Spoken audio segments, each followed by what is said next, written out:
सभी भक्तजनों को मेरा प्रणाम। आज हम श्री गर्ग संहिता में गोलोक खंड के अंतर्गत 18वां अध्याय नंद, उपनंद और वृषभानुओं का परिचय तथा श्री कृष्ण की मृद भक्षण लीला की कथा करेंगे।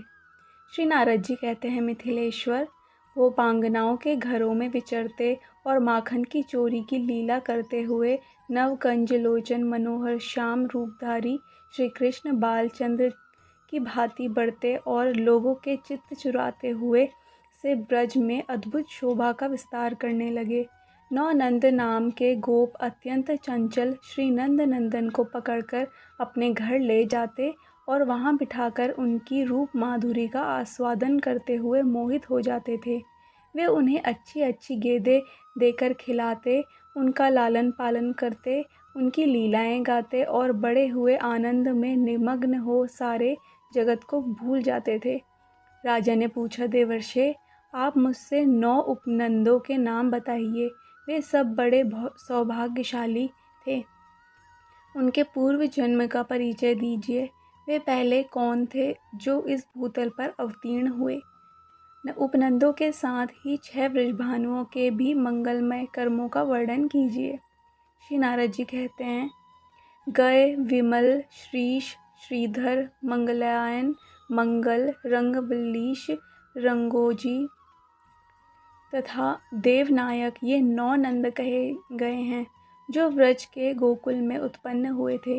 वीतिहोत्र, अग्निभुक, सांब, श्रीवर, गोपति, श्रुत, ब्रजेश, पावन तथा शांत ये उपनंद कहे गए हैं।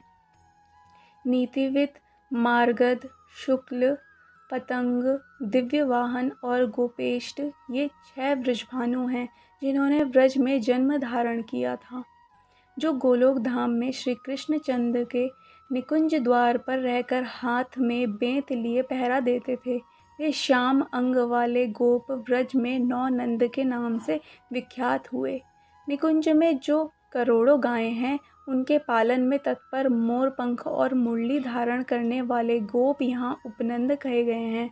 निकुंज दुर्ग की रक्षा के लिए जो दंड और पाश धारण किए उसके 6 द्वारों पर रहा करते हैं, वे ही 6 गोप यहाँ वृषभानु कहलाए।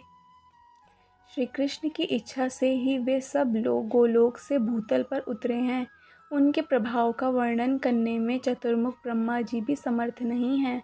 फिर मैं उनके महान अद्भुतशाली सौभाग्य का कैसे वर्णन कर सकूँगा, जिनकी गोद में बैठकर बाल क्रीड़ा परायण श्री हरि सदा सुशोभित होते थे।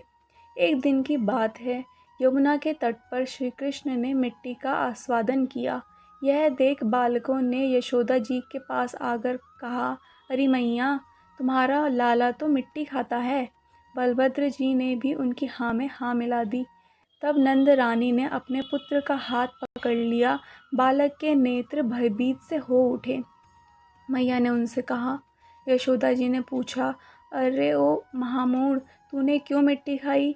तेरे ये साथी भी बता रहे हैं और साक्षात बड़े भैया ये बलराम भी यही बात कहते हैं कि माँ मना करने पर भी यह मिट्टी खाना नहीं छोड़ता। इसे मिट्टी बहुत प्यारी लगती है। श्री भगवान ने कहा, मैया, व्रज के ये सारे बालक झूठ बोल रहे हैं। मैंने कहीं भी मिट्टी नहीं खाई। यदि तुम्हें मेरी बात पर विश्वास ना हो तो मेरा मुख देख लो। श्री नारद जी कहते हैं, राजन, तब गोपी यशोदा ने बालक का सुंदर मुख खोलकर देखा। यशोदा जी को उसके भीतर तीनों गुणों द्वारा रचित और सब ओर फैला हुआ ब्रह्मांड दिखाई दिया। 7 द्वीप, 7 समुद्र, भारत आदि वर्ष, सुदृढ़ पर्वत, ब्रह्मलोक पर्यंत तीनों लोक तथा समस्त व्रज मंडल सहित अपने शरीर को भी यशोदा जी ने अपने पुत्र के मुख में देखा। यह देखते ही उन्होंने अपनी आंखें बंद कर ली और श्री यमुना जी के तट पर बैठकर सोचने लगीं, यह मेरा बालक साक्षात श्री नारायण है।